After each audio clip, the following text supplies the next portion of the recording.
Hi folks. Chapter 5 is all about solving linear equations, systems of linear equations, or linear inequalities.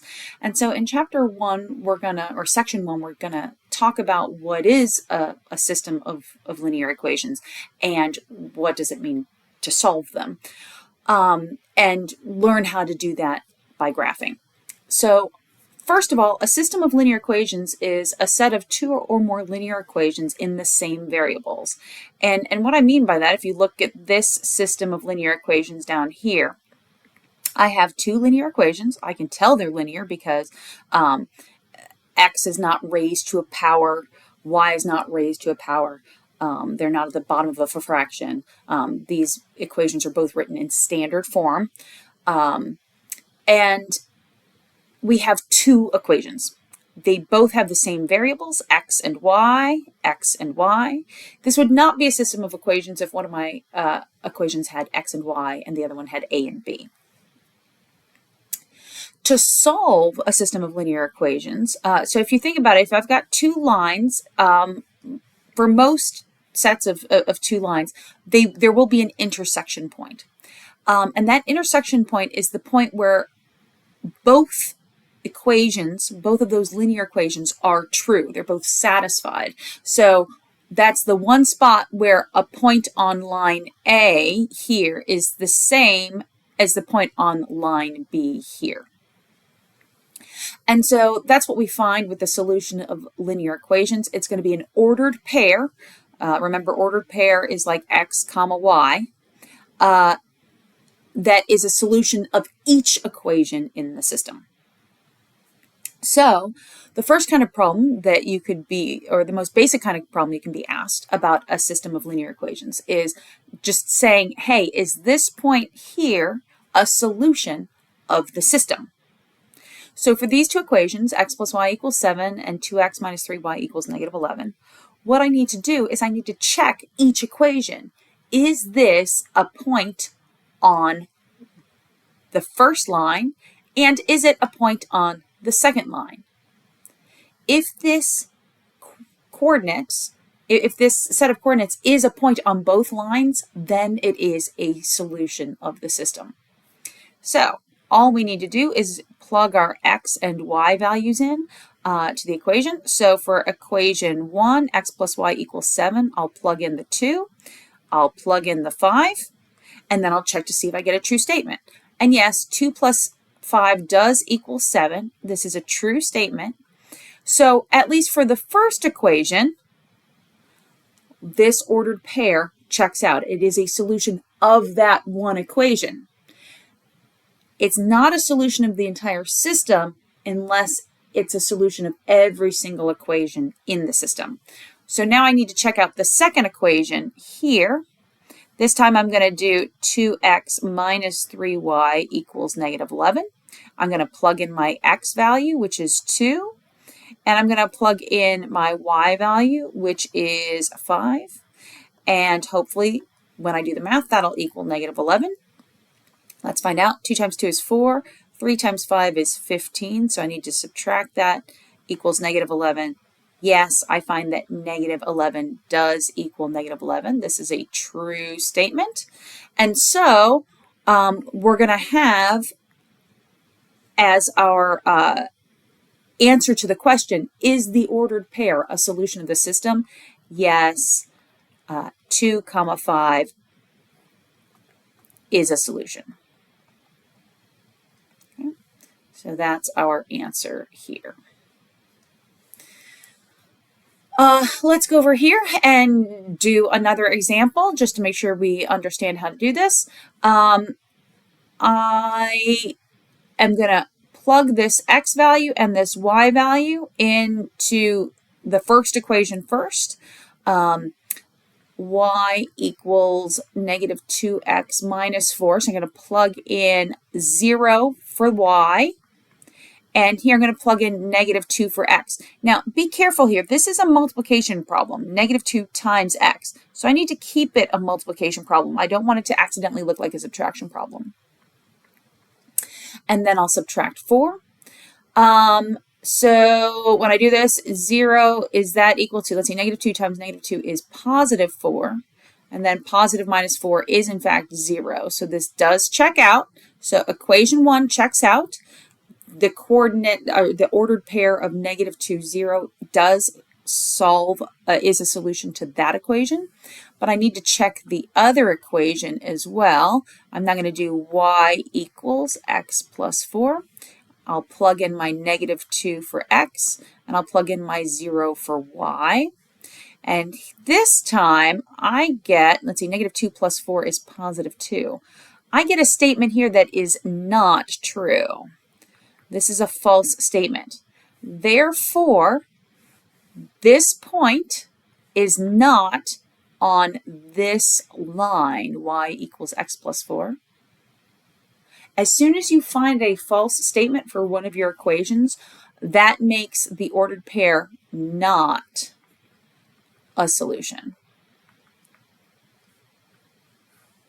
So now you've seen an example of what it looks like for an ordered pair to be a solution to a system and for an ordered pair to not be a solution to a system.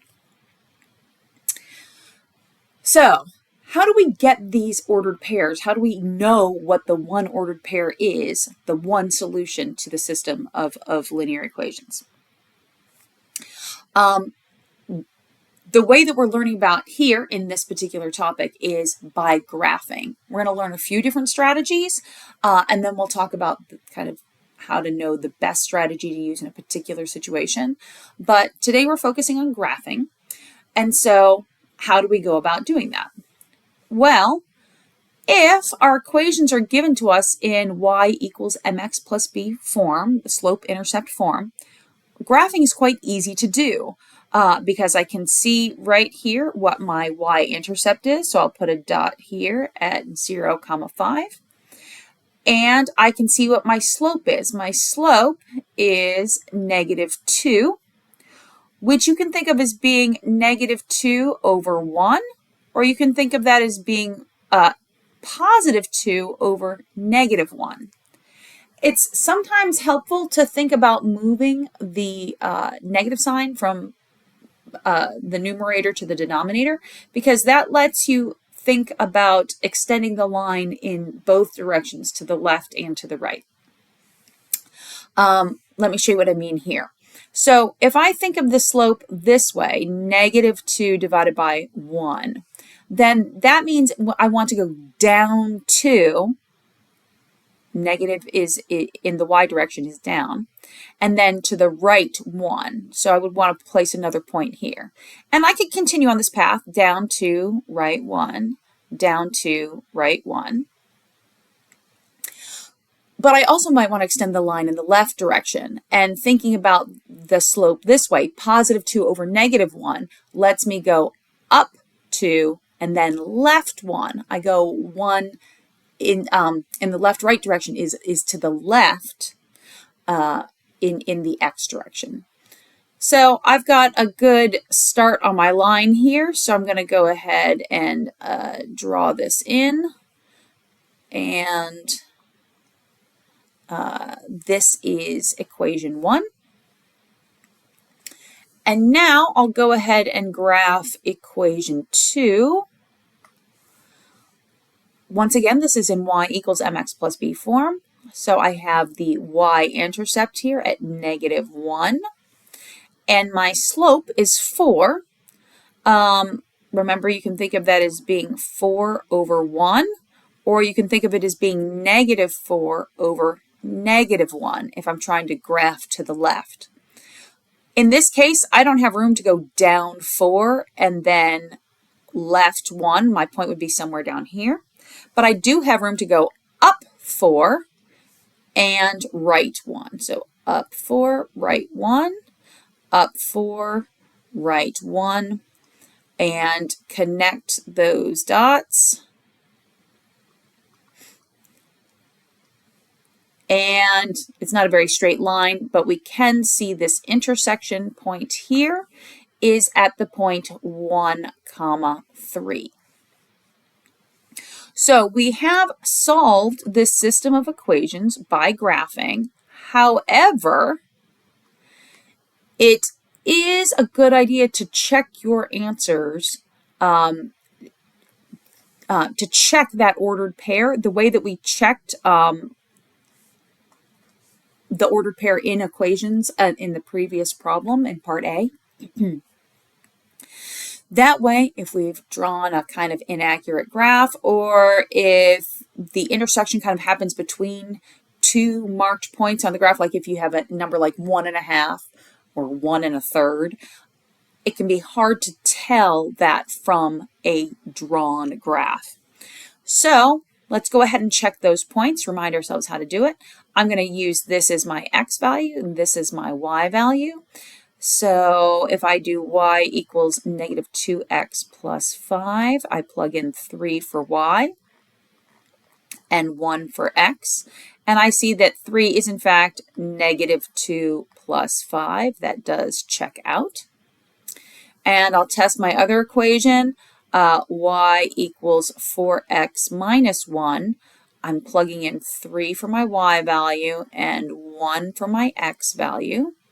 And 3 is in fact 4 minus 1. That checks out. So yes, the ordered pair 1, 3 is a solution to this system. What if we've got really big numbers and we need to use a graphing calculator to solve it?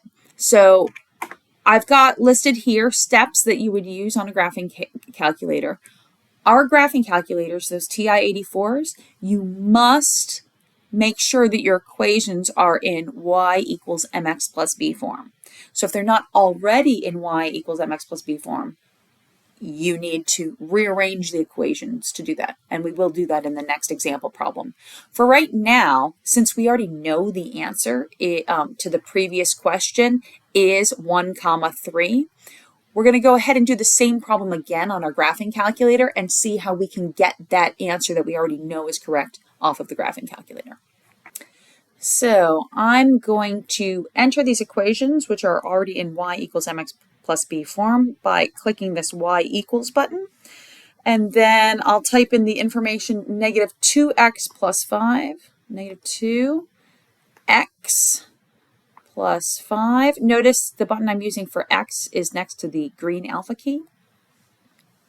And then I'll go down and I can enter equation number 2, which is 4x minus 1. 4x minus 1. Those are the two equations I want to graph. And when I go to the graphing screen, here I can actually see that the intersection is in the window as I currently have it set. We'll do another example where we need to change the settings on the window to actually see the intersection point. So I am wanting to know what are the coordinates for this intersection point. I can see that this kind of lines up with the 1. I see this on the y-axis, the intersection kind of lines up with the value 3. But how close to 1, 3 is this intersection point? We can use the trace feature on the graph, clicking the trace button and then toggling to the side like this. And I can see this seems to be at around an x value of 1. I'm going a little too low and a little too high, but it's around 1. And in the y direction, the value is a little below 3 and a little above 3. So the point seems to be 1, 3. Let me toggle to the other. Right now I'm following, you can see I'm tracing the blue line. If I want to trace the red line, I can use the up and down arrow to toggle between the graphs. And here I also see that my value in the x direction is between 0.9 and 1.06. And in the y direction, it's between 2.9 and 3.2. So again, the point appears to be 1, 3, just as we determined from our previous calculation. And just to check, you can do that process that we did for the previous question where we plugged those coordinates 1, 3 into each equation and checked to make sure that it was genuinely a solution to the system. So that's an overview of how to use a graphing calculator to solve problems. So now let's use the graphing calculator to solve a more complicated problem, a real-world problem. So a roofing contractor buys 15 bundles of shingles and 8 rolls of roofing paper for $640. In a second purchase, the contractor buys 8 bundles of shingles and 2 rolls of roofing paper for $296. Find the price per bundle of shingles and the price per roll of roofing paper. So basically, this person made 2 shopping trips. One shopping trip cost $640, and the next shopping trip cost $296. And we want to find out the cost of those 2 separate items he was buying, shingles and roofing paper. So how do we set up this equation? We learned in the previous chapters 2 different ways to write linear equations, standard form and slope-intercept form. Standard form works well when you have 2 different items in your problem and you know the total. Slope-intercept form works well when you have kind of a single rate and a starting value. Your y-intercept value is your starting value. In this example, we've got 2 different things that we're focused on, the shingles and the roofing paper. And the thing that we don't know about them is their price. So I'm going to set the price of shingles is going to be X for the shingles. And then the price of the roofing paper, I'm going to call that price Y. It doesn't actually matter what letters you give these, but since we're used to talking about the x-axis and the y-axis, it makes sense to be consistent with those variables. So, with this $640 total, that came from purchasing 15 bundles of shingles, and each bundle costs a certain price that I don't know. I'm trying to find it out. And I'm going to add to that the 8 rolls of roofing paper that I bought, multiplied by that mystery price, I don't know what that is, of roofing paper. I'm going to call that Y. And that gives us the equation for that first shopping trip. The second shopping trip we set up very similarly. 8 bundles of shingles. Again, it's the same price for the shingles, I just don't know what that price is. And then I buy 2 rolls of roofing paper. And again, it's the same price, I just don't know what that price is.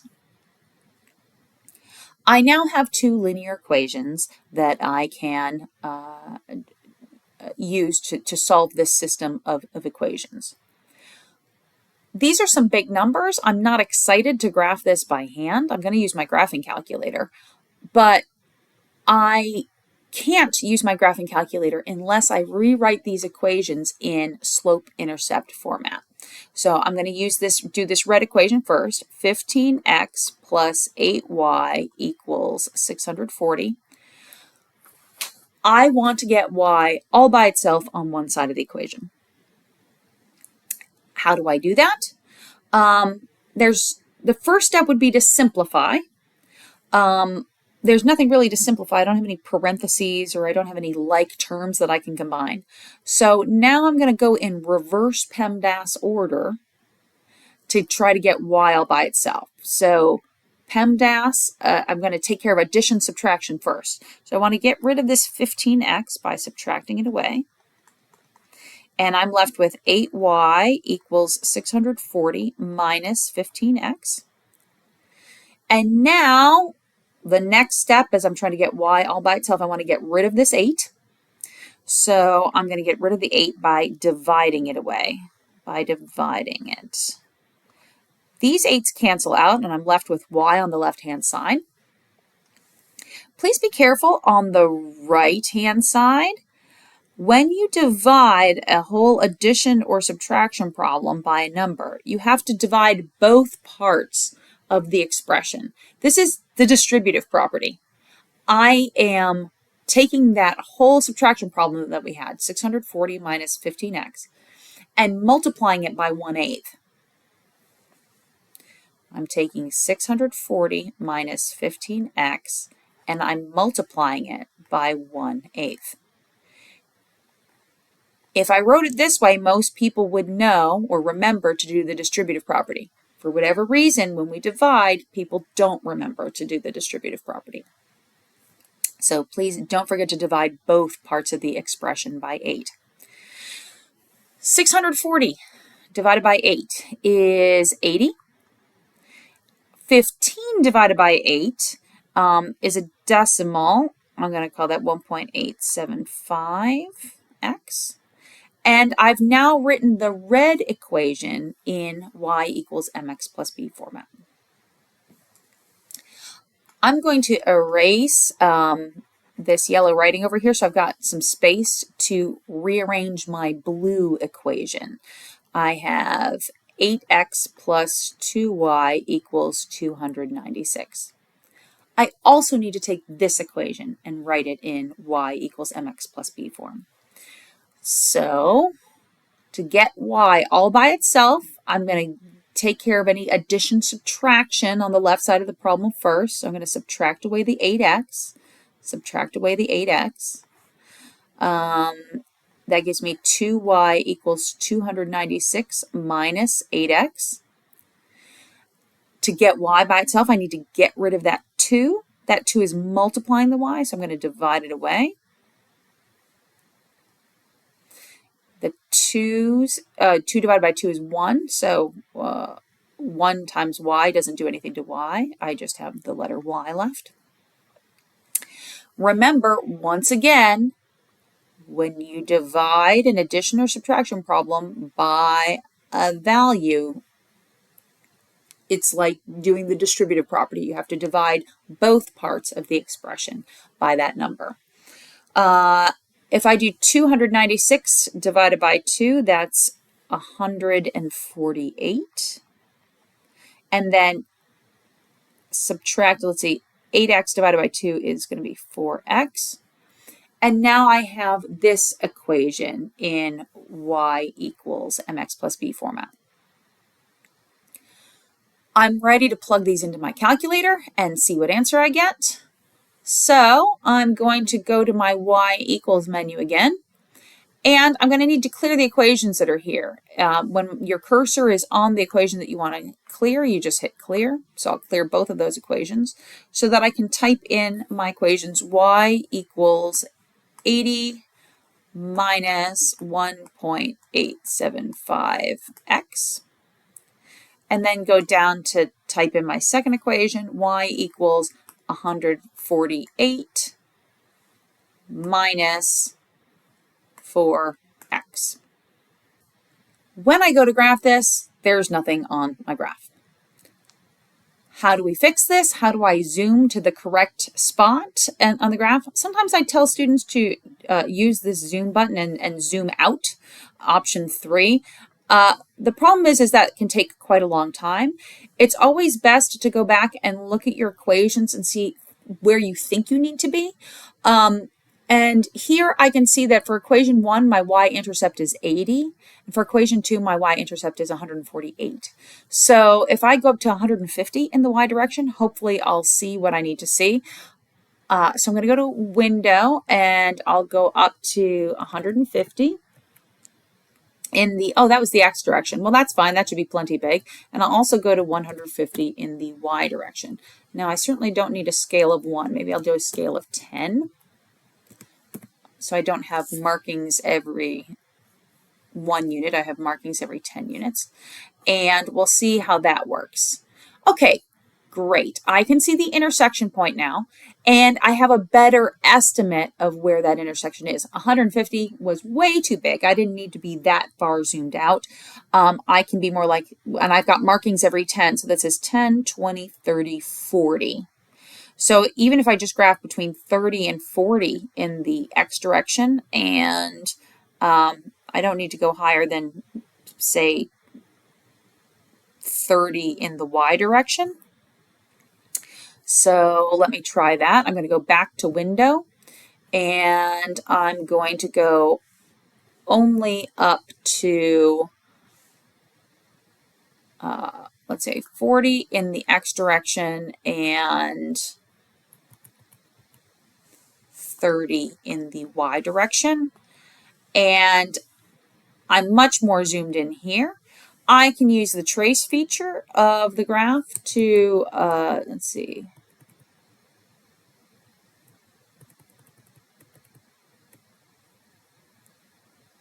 I'm way too low in the x direction. So let's move up here. X direction. I still have markings every 10 units. So this is, here I'm at about x equals 30. And it looks like x equals 32 is about the intersection point. So let me write that down on a different piece of paper so that I can write it down on the screen when I'm done. And then the y value seems to be around 20. It's like 19.9.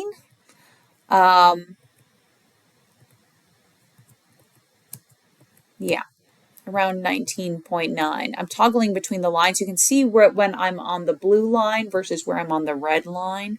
So 32, 20 appears to be the point here that I need to test. Of course, I can't tell for certain that that's my point, so I'm going to go ahead and test it. So I said that 32, 20 is the point on the line. Now remember, 32, my x value, tells me the price of the shingles. And 20, the y value, is telling me the price of the rolls of the roofing paper. Roof paper. Okay. So I think that's what my solution is. I'm going to go ahead and check it by plugging it into the original equations. This is so important. Sometimes if you've made a math mistake in coming up with these slope-intercept forms, and you plug your values back in, maybe your values truly are answers to your new equations, but if your new equations are wrong, then you still don't have the correct answer. Go back to the very original equations that you created, plug your values in there, and see if you have the right answer. So if I take 15x plus 8y equals 640, and I plug those x and y values in, 15 times 32 plus 8 times 20 equals 640, you do actually get the answer 640. So that checks out. So this value works for one of my equations. Let's check the other equation and make sure that the 32 and 20 values plug in correctly there. 8x plus 2y equals 296. So I plug in 32 for my x value and 20 for my y value is 296. And when I punch that into my calculator, I do in fact get an answer of 296. So this ordered pair checks out in both of the original equations. So this ordered pair is a solution to the system. My shingles cost $32. My roofing paper costs $20. I hope this helped.